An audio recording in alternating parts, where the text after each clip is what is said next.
Hey there, and welcome to Conversations That Matter. I'm Dada, and today we're diving into something we've all felt at some point: being stuck. It's that feeling where life seems to be on autopilot, where you're not really moving forward, but you're not sure why. And trust me, you're not alone in this.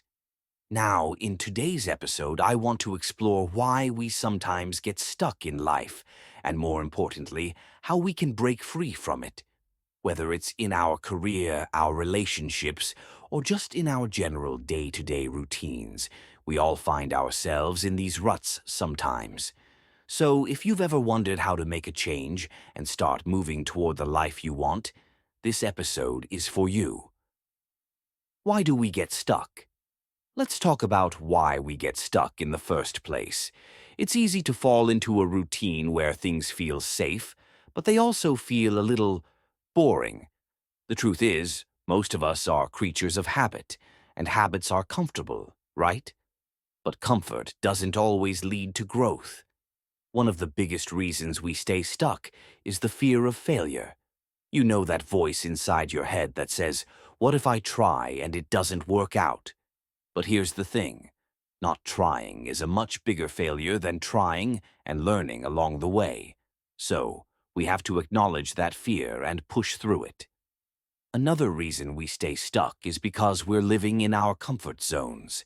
It's easy to keep doing the same things, even if we're not fully happy. But nothing grows in a comfort zone. Nothing.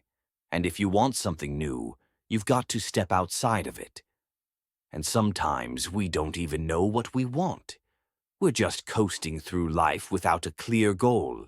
It's like driving without a map. How do you know where to go if you don't even know where you're headed? How to break free? Okay, so now that we know why we get stuck, let's talk about how to get unstuck. And don't worry, it's simpler than you think. Step 1. Identify what's holding you back. Is it fear? Is it uncertainty? Or maybe it's the simple fact that you've been living in your comfort zone for so long that you're not even aware you've been stagnating. Get clear on what that barrier is. Step 2. Take one small action today. It doesn't have to be big or bold, just something. A small step in the right direction is all you need to get the ball rolling. It could be as simple as starting a new habit or setting a tiny goal for yourself. That small action is the key to breaking the cycle. Step 3. Surround yourself with growth-minded people. The people you spend time with have a huge impact on your mindset. If you're surrounded by people who push you to grow, you'll naturally start to do the same.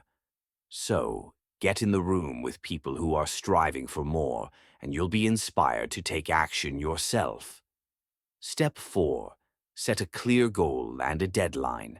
Having a goal gives you direction. Without it, you're just drifting. And when you have a deadline, you add a sense of urgency that pushes you to act. And step 5. Push yourself into discomfort. Growth doesn't happen when you're comfortable.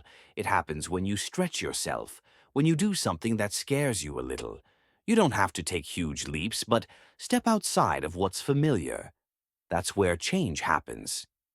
So, to wrap it up, getting stuck is something we all face, but it's not a permanent place. The key is to take that first step, identify what's holding you back, and push yourself into discomfort. It's those small steps that lead to big changes. If you found something valuable in today's episode, make sure to hit subscribe so you don't miss any future episodes of Conversations That Matter. And if you know someone who's feeling stuck, share this episode with them. You never know how a little encouragement can spark change.